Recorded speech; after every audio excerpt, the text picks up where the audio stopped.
Sama kami Andi Mursyid, Maulidin, Andi. Ya. Pertanyaan kami, bagaimana peran dari Board of Commissioner, Board of Director, Top Management dalam mendorong penerapan AI di dalam organisasi, khususnya lagi AI di dalam fungsi human resources ini. Dan pengalaman dari Telkomsel itu kalau kita lihat tahapannya gimana, tuh ada beberapa tahapan strategis sehingga bisa kayak sekarang ini seperti apa. Terima kasih. Jadi pertanyaan Pak Andi itu spesifikly perannya BOC dan BOD gitu ya, dalam mendorong penggunaan AI dalam HR gitu ya. Terus pertanyaan kedua tuh tahapan di Telkomsel gimana gitu ya. Jadi memang Pak, challenge pertama itu adalah bagaimana kita meyakinkan si level atau BOC. Pertama adalah yang saya bilang tadi, kita harus find dulu bisnisnya dulu. Kenapa? Karena mereka BOC, stakeholder, mereka BOD. Fokus mereka adalah bisnis dong.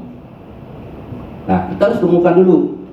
Oh, ternyata Pak, revenue-nya turun itu karena employee productivity-nya itu di bawah benchmark.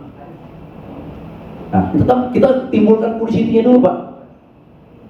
Tapi jangan bicara, oh, karena training lamanya training kurang. What for in it for me, gitu kan kata dia. Tapi kalau kita bicara revenue turun kan employee productivity, baru tuh dia duduknya rada tegak gitu kan. Nah, mulai dari situ gitu kan, pasti ada isu lebih lanjut. Kenapa kamu bisa ngomong gitu kan? Gitu. Nah, baru tadi kita masukin, oh employee productivity kita yang revenue ini kan bisa tercapai karena kita menganut ambidextrous organization. Dari pagi saya udah lihat tuh, tangan kanan dan tangan kiri gitu ya. Ternyata kita hanya fokus ke core, tangan kanan. Sedangkan tangan kirinya ini yang eksplorasi ini nggak kita olah. Kenapa nggak kita olah? Karena kita nggak punya orangnya. Kenapa nggak punya orangnya? Karena kita nggak develop. Kenapa kita nggak develop? Karena bisnisnya nggak ngomong.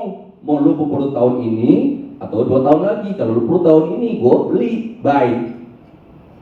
Kalau lu perlu 2 tahun lagi, gue build. Mau kan lu bisa langsung berharap revenue-nya tinggi gitu kan?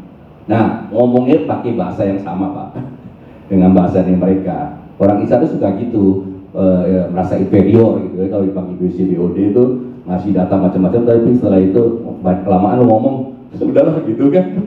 Sehingga udah dia tinggalin, kita ngambil decision aja, biasanya suka gitu kan. Nah, terus yang kedua itu dengan kita mengasihkan bukti tadi gitu ya, kita juga manfaatkan untuk menerangkan, Pak, AI ini punya capability apa aja.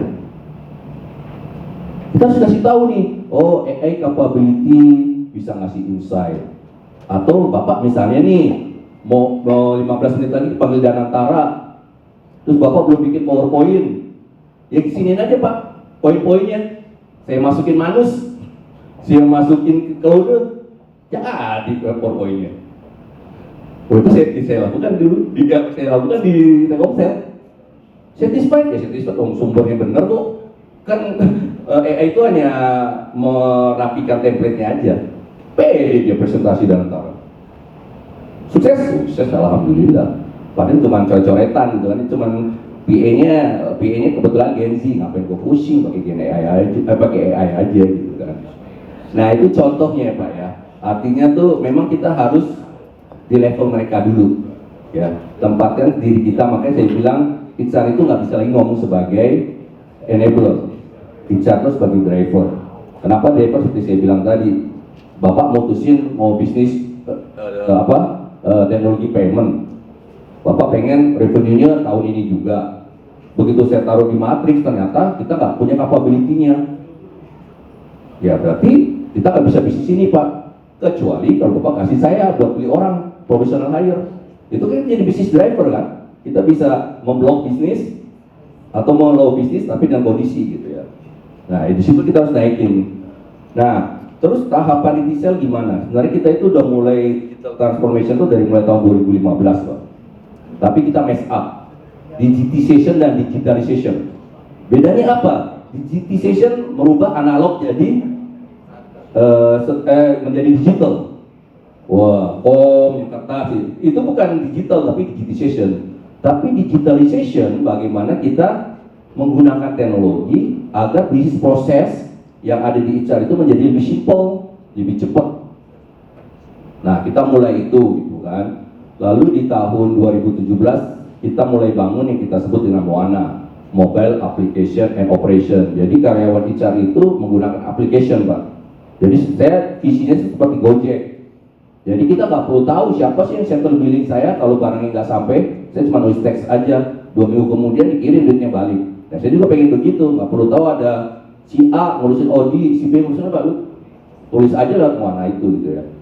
Dan alhamdulillah sampai sekarang hampir semua people journey itu sudah ada di mobile kita gitu ya Pak. Jadi ya karena Gen Z tadi Pak, daripada bawa laptop segede gaban sambil main padel, ribet taruhnya, taruh di locker kan.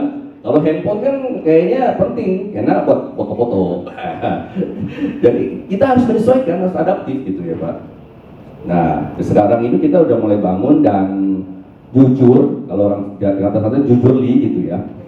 Kita itu nggak memakai yang AI yang sudah ternama kayak Vizier, kayak Dawipo.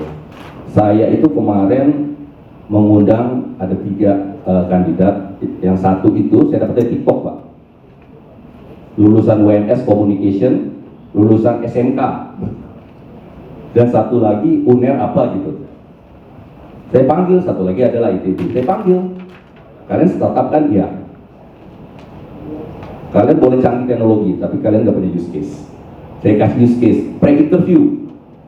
Bisa nggak AI lu bisa Pak? Ya interview AI, saya jawab pakai Gemini. Lulus Gemini saya. Saya kasih PR, oke sekarang AI lu harus berimplikasi, jangan jawab sama AI, harus manusia. Datang lagi, saya interview lagi gini doang mulut saya, tapi sebelah saya ngomong, lulus saya. Lah, AI lu belum canggih, jadi gimana Pak? Dia harus kenali bener. Akhirnya dia datang lagi baru, dia datang.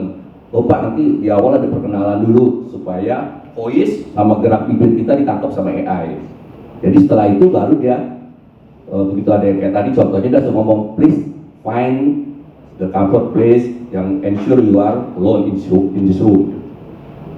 Tapi use case mahal, makanya saya bilang belum tentu saya beli kalian, saya mungkin hanya beli satu dari kalian, tapi dengan kalian bisa overcome use case itu, kalian bisa jual kemana-mana. Itu yang saya lakukan sekarang Pak. Jadi balik lagi, mau AI tapi kalau mahal ya cita-cita doang gitu Pak. AI tapi murah gitu ya. Dapatnya dari mana? TikTok, IG. Ini anak-anak sekarang itu pintar Pak. Cuma use case yang kita nggak punya. Yang tahu use case kita, orang kita. Inti pesan, mencari solusi, meraih prestasi.